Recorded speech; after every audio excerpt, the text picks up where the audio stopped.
Hi viewers, welcome to our channel. సిఐగా పనిచేస్తున్న గోరెంట్ల మాధవ్ని రాజకీయాల్లోకి తీసుకొచ్చిన జగన్మోహన్ రెడ్డి గారు ఇప్పుడు 5 ఏళ్ల తర్వాత ఆయన్ని నిరుద్యోగ మార్చేశారు అని చెప్పేసి కొన్ని వార్తలు అయితే వైరల్ అవ్వడం చూస్తున్నాం. సో ఏం జరిగిందంటారు, ఎందుకు అంటారు? సో ఈ అంశం మీద డిస్కస్ చేయడానికి ప్రజెంట్ మనతో పాటు సీనియర్ జర్నలిస్ట్ జయదేవ్ గారు ఉన్నారు. వారితో ఒకసారి డిస్కస్ చేద్దాం. సార్ నమస్కారం. సార్ నమస్తే అండి. సార్, గోరెంట్ల మాధవ్ పని అయిపోయింది అని అంటున్నారు సార్. అంటే సిఐగా పనిచేసే అతన్ని రాజకీయాల్లో తీసుకొచ్చి పెట్టారు. ఇప్పుడు చూస్తే ఆయనకు టికెట్ అయితే లేదు. ఇప్పుడు మరి ఆయన ఉద్యోగము చేసుకోలేరు, రాజకీయాల్లో ఎటువైపు వెళ్తారో తెలియదు. మరి ఏంటి సార్, దీని గురించి మీరు ఏం చెప్తారు? ఏముంది, ఎంపీగా పెన్షన్ వస్తుందిగా ఒకసారి చేస్తే. మరి నిరుద్యోగి అంటే భృతి కలుగుతుంది కదా, పెన్షన్ సరిపోతుంది. అంటే అదేనండి, ఇప్పుడు కూడా దాన్ని ఏమంటారు, వాకును చూసి బలుపు అనుకొని ఏదో వాడుతారు. అంటే పెద్ద పదాలు వాడకూడదేమో కానీ అంటే బాగా ఆయన విషయంలో చాలా ఎలిగేషన్స్ విన్నాం మనం. ఈ గడిచిన 5 ఏళ్ళు, ఇంకా 2 నెలలే ఉందిగా, 5 ఏళ్ళు అనుకుందాం మనం. 5 ఏళ్ళు చాలా అంటే ఉమనైజర్ అన్నట్టుగా అలాంటి పదాలు మరి ఎంతవరకు వాస్తవం తెలియదు. వద్దాలి అనుకునే పరిస్థితుల్లో కొన్ని వీడియోస్ కూడా మనం చూసాం. ఆయన కొంతమందితో డ్యాన్సులు చేయడము అవి ఇవి. సో దానికి కూడా ప్రభుత్వం ఎక్కడ చర్యలు తీసుకోలేదు కదా. తరువాత ఇతను ఏదైతే అక్కడ రాయలసీమలో ఉండే ప్రముఖ నాయకులతో గొడవ పెట్టుకొని రాజీనామా చేసి తొడకొట్టి నేను రాయలసీమ బిడ్డని, రాయలసీమ రాజకీయాలు ఏంటో సత్తా చూపిస్తా అన్నారు. అప్పుడు అది జగన్ మ్యానియానో లేదంటే టెక్నికల్ ప్రాబ్లమ్సో ఈవీఎం మ్యానియానో ఏమో తెలియదు, కానీ మొత్తానికి మెంబర్ ఆఫ్ పార్లమెంట్ అయిపోయారు.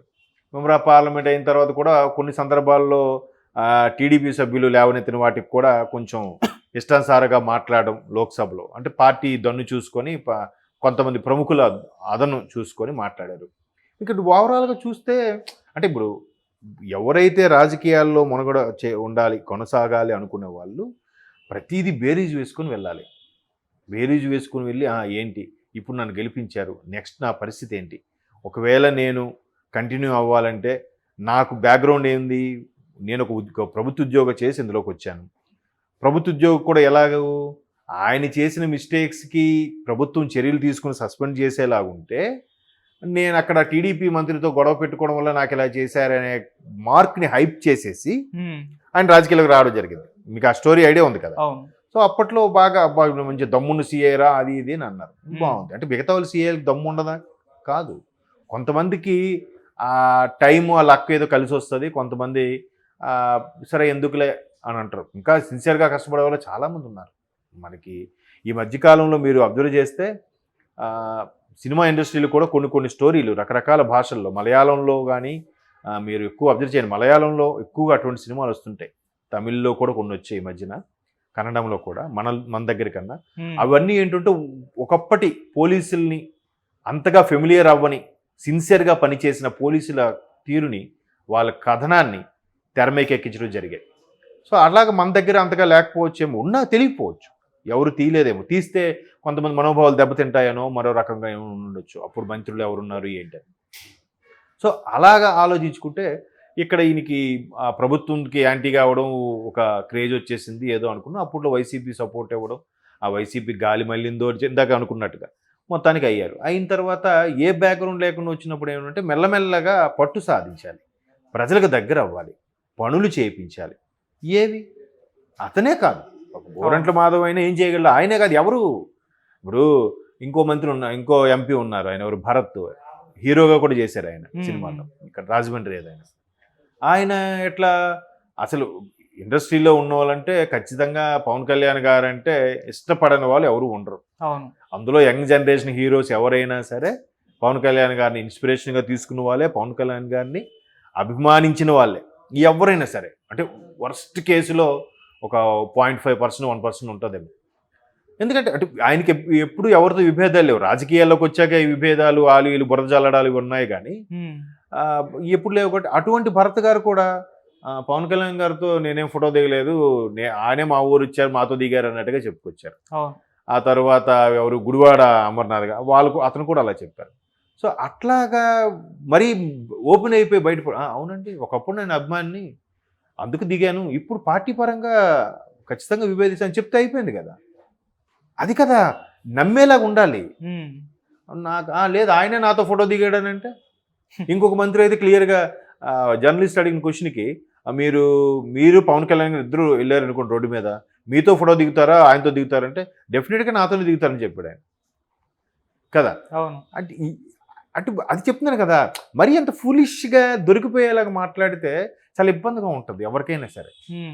అలాగా ఇప్పుడు ఈయన కూడా ఎంపీ అయ్యారు కదా అని ఫూలిష్గా మాట్లాడటము, లేదంటే నోటికి వచ్చినది మాట్లాడడం, ఏం కాదు ఎంపీ అంటే ఇంకా ఎంపీ పదవి అదేమన్నా లైఫ్ లాంగా, లేదంటే 60 ఏళ్ళకి రిటైర్మెంటా? కాదు కదా, ఒక 5 ఏళ్ళు. ఈ 5 ఏళ్ళు కూడా మీరు ఎంతవరకు ప్రజలకు చేరువయ్యారు, ఎంతవరకు సక్రమంగా నిర్వర్తించారు, ఎంత పనులు చేశారు అనే దాని మీదే ఎక్కువ ఫోకస్ ఉంటుంది. అది ప్రతి ఒక్కరు గమనిస్తూ ఉంటాడు. అది కాకుండా ఎంపీసీకి ఇంకొక కీలక బాధ్యత ఏంటంటే ఆయన అండర్లో ఉండే సుమారుగా 6-7 నియోజకవర్గాలు ఉంటే ఆ 6-7 నియోజకవర్గాలకు సంబంధించి కూడా వాళ్ళు ఈ నియోజకవర్గ అభివృద్ధికి కానీ, లేదంటే అక్కడ ఉండే స్థానిక ఎమ్మెల్యేలతో కానీ చొరవగా ఉండాలి, చనువుగా ఉండాలి. ఏ కార్యక్రమం ఇనాగ్రేషన్ అయినా స్థానిక ఎమ్మెల్యే కూడా ఒకవేళ ఎంపీ నిధులతో కొన్ని పనులు చేసినప్పటికీ ఆ స్థానికంగా ఉండే ఎమ్మెల్యే కూడా పిలిచి సహకరించి చూడండి ఇలాగా మన ఎంపీ నిధులతో మన నియోజకవర్గంలో చేపిస్తున్నాం కాబట్టి. అంటే ఇప్పుడు ఈ లోక్సభ అనేవాడు ఎలా అంటే మీకు బెస్ట్గా చెప్పాలంటే డిఈఓ టైపు. ఒక్కొక్క నియోజకవర్గం ఒక్కొక్క ప్రిన్సిపాల్, ఒక హెడ్ మాస్టర్ ఉంటాడు. వీళ్ళందరూ కలిపి జిల్లాకు ఒక డిఈఓ ఉన్నట్టుగా ఈయన ఒక డిఈఓ కాబట్టి ఖచ్చితంగా హెడ్ మాస్టర్ని కలుపుకుపోవాలి కదా. అలాగా అందరికీ కలుపుపోయి మీ నియోజకవర్గంలో వస్తే మీరు రండి, తోడ్పాటు అందించండి, మీరు కూడా స్టేజ్ మీదకి రావాలి అంటే వాడు కూడా అరే మా ఎంపీ గారు రేపు పొద్దున ఆయన ఏం చెప్తాడు, అరే మనం ఇక్కడ అసెంబ్లీ స్థానం గెలుస్తున్నాం, మన ఓట్లన్నీ లోక్సభకి ఆయనకే పడాలి అన్నట్టుగా ఎమ్మెల్యేనే ముందు చెప్పాలి. అలా చేసుకోవాలి. అలా చేసుకున్నప్పుడు ఇలాంటి పరిస్థితులు వస్తాయి. మోర్ ఓవర్ ఒకవేళ నిజంగా ఆయన క్రేజ్ సంపాదించుకున్న దాఖలాలు అయితే ఎక్కడా లేవు. ఎందుకంటే బ్యాడ్గానే వీడియోలు వైరల్ అయ్యాయి. బ్యాడ్గా సంపాదించుకున్నా కూడా కొన్ని కనీసం పార్టీకి విధేయగా ఉండాలి, ఏదో చేస్తారంటే అది లేదు అక్కడ పరిస్థితి. ఎందుకు జగన్మోహన్ రెడ్డి గారు ఎంత బాగున్నా, ఎంత బాగా చేశారన్నా కూడా బాగా చేశారనడానికి లేదు కదా, మొత్తం ఈయన ఇష్టం మీదే జరిగింది కాబట్టి ఒక 90 మందిని మార్చుతూ ఉంటున్నారు. అలాగే లోక్సభ స్థానాల్లో కూడా దగ్గర 15 నుంచి 20 వరకు మార్చేస్తారట కదా. మరి ఇంకా ఎవరికి అవకాశం ఉంది, ఎవరికి ఛాన్స్ ఇస్తారు చెప్పండి. పెద్ద వాళ్ళకే ఛాన్స్ లేదు అక్కడ. ఇప్పుడు రోజుకొకరు బయటకు వస్తున్నారు, రోమని ఏడుస్తున్నారు. మరి కొంతమంది అయితే ముఖ్యమంత్రి జగన్మోహన్ రెడ్డి గారు ఎవరు చెప్తే వాళ్ళకే మద్దతు ఇస్తాం, వాళ్ళ వెనకే నిలబడతాం అని సీతలాగా పీతలాంటి కబుర్లు చెప్తున్నారు. మరి వాళ్ళకి తెలుసు ఆ సీట్ ఇవ్వరని, రాదని, గెలవలేరని కూడా తెలుసు. ప్రభుత్వ వ్యతిరేకత ఏ స్థాయిలో ఉందో కూడా తెలుసు. ఆ స్థాయిలో ఉంది కాబట్టి ఎందుకు లేరా మనకి ఒక 5 ఏళ్ళు లేకపోతే లేదు రాజకీయాలను కళ్ళు మూసుకుంటున్నారో, లేకపోతే ఎందుకు పోటీ చేసినా ఓడిపోతాం కాబట్టి ఖర్చు కదా అని చెప్పి ఆగిపోతున్నారో తెలియదు. కానీ చాలామంది కూడా స్తబ్దుగా ఉండిపోతున్నారు. ఒక రకమైన నిర్లిప్తత ఏర్పడింది చాలామంది సీనియర్ నాయకులు.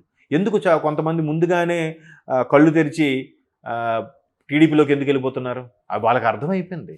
కార్యకర్తల నుంచి ప్రజలు సెగ తగులుతుంది.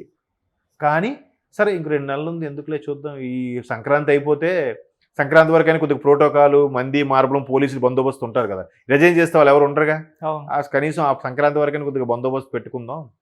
ఇంకొంతమంది బాగా ప్రతిపక్షాల మీద